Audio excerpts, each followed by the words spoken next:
Hey guys, so the last little thing we'll do for this is just create a series of kind of 3D objects that we can then kind of place in different spots here. So the first thing we're going to do is create this sort of a bowl.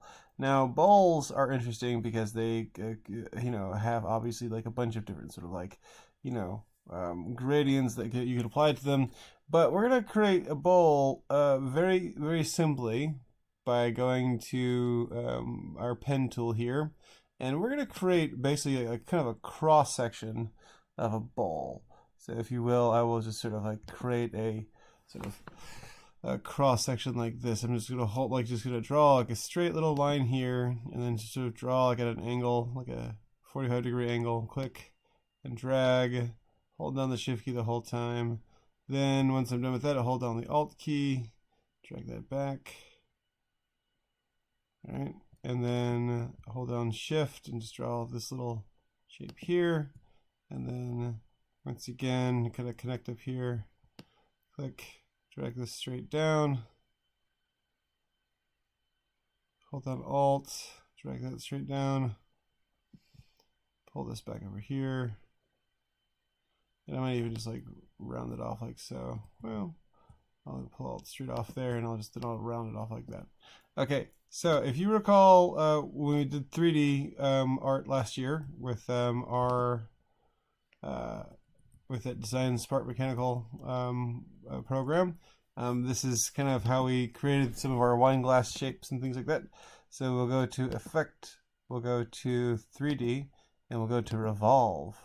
And in this case, I'm going to preview this. You can see we've got this weird shape here. Essentially, if you look at something like this and you have like this little kind of up, like inside out bowl, you would want to click over here where it says right edge instead of left edge. And let's just, right. So now we've got this.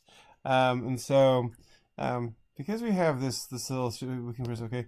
I'm going to take off my stroke. And you can just adjust your fill to whatever you want at this point. So for instance, I want to be blue, light blue, green, whatever, all these different colors. I've got all these various things that I can use if I wanted to. And you could even reproduce this, just alt drag it, and you can make it into the copy of it. So I'm just going to resize this real quick. I'll keep it the same shape. If at any point I want to make this smaller here, I can. I want to say, let me go to my appearance window, appearance, and 3D Revolve. I want to make sure I have this under isometric left. All right, press OK. And so now I got the nice isometric shape here. So I could just sort of drag this down a little bit, and maybe even change the color.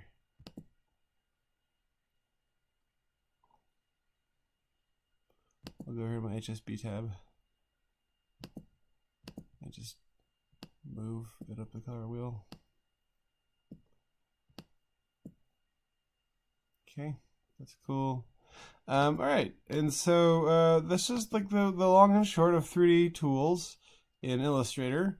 Bowls, bins, calendars, signs, knives, cutting boards, all these different things that you can use to get your kitchen just looking real neat. Would love to see what you guys produce, and see you in class.